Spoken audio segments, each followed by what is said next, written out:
Presiden Ukraina Volodymyr Zelensky mengatakan bahwa Rusia terus mengintensifkan serangan ke negerinya hingga menghancurkan sebagian besar infrastruktur militer dan energi.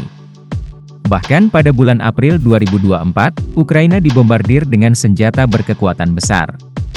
Musuh besar Vladimir Putin itu mengatakan, Rusia sepanjang bulan lalu telah menyerang Ukraina dengan 300 rudal, 300 drone Shahed dan 3.200 bom berempandu. Akibatnya sebagian besar infrastruktur sipil dan energi Ukraina ketika Kiev menunggu bantuan tambahan dari sekutunya. Padahal saat itu Ukraina sudah semakin lemah. Penyerangan di bulan April ini menjadi yang paling dahsyat sepanjang invasi Rusia yang digelar sejak Februari 2022 lalu. Alexander Kovalenko, seorang analis militer Ukraina sebelumnya membandingkan peningkatan serangan Rusia.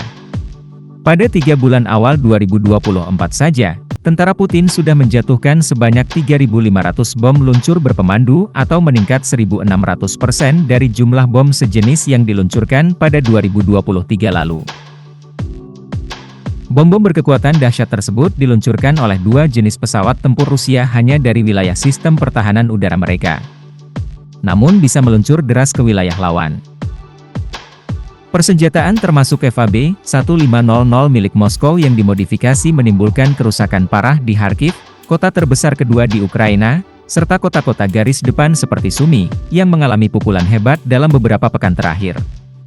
FAB-1500 adalah senjata munisi luncur terbesar yang saat ini digunakan Rusia untuk melawan Ukraina. Pakar militer David Hambling mengatakan bahwa dengan FAB-1500 cukup menjamin kehancuran. Karena memiliki akurasi lebih dari 10 meter. Bekas serangan pun bisa menimbulkan kawah sedalam 2 meter lebih dan lebar 15 meter. Anggota pasukan Ukraina Egor Sugar mengatakan kedahsyatan bom ini, bahkan gedung bertingkat pun akan berubah menjadi lubang dalam usai dijatuhi FAB. Dan mereka menjatuhkan 60-80 buah ke arah kita dalam satu hari. Bayangkan saja kondisi di mana pesawat tempur kita berada. Bertempur di sini hari ini, tulisnya di medsos X. Pada pertengahan Februari lalu Egor Sugar dan teman-teman seperjuangan akhirnya mundur dari Avdiivka yang direbut Rusia. Keesokan harinya, setelah 4 bulan pengepungan dan pemboman dengan intensitas yang belum pernah terjadi sebelumnya, pasukan Rusia bergerak ke tempat yang telah menjadi reruntuhan.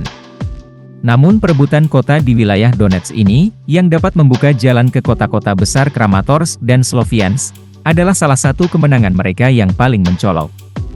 Apa yang disebut bom luncur, yang disebut oleh Sugar sebagai kabupaten, memainkan peran yang menentukan dalam pertempuran ini, dan sejak itu terus menebar teror di parit pertahanan Ukraina sehingga banyak pengamat melihatnya sebagai senjata yang paling mungkin merusak keseimbangan.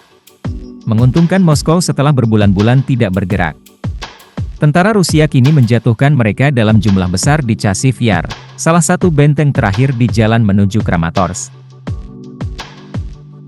Kekuatan destruktif mereka, dikombinasikan dengan keunggulan jumlah pasukan Rusia, kemungkinan akan memungkinkan pasukan Rusia menerobos garis pertahanan yang dibangun dengan biaya besar sejak kegagalan serangan Ukraina pada musim panas 2023, beberapa perwira tinggi memperingatkan awal bulan ini, ketika diwawancarai secara anonim oleh surat kabar digital Politico.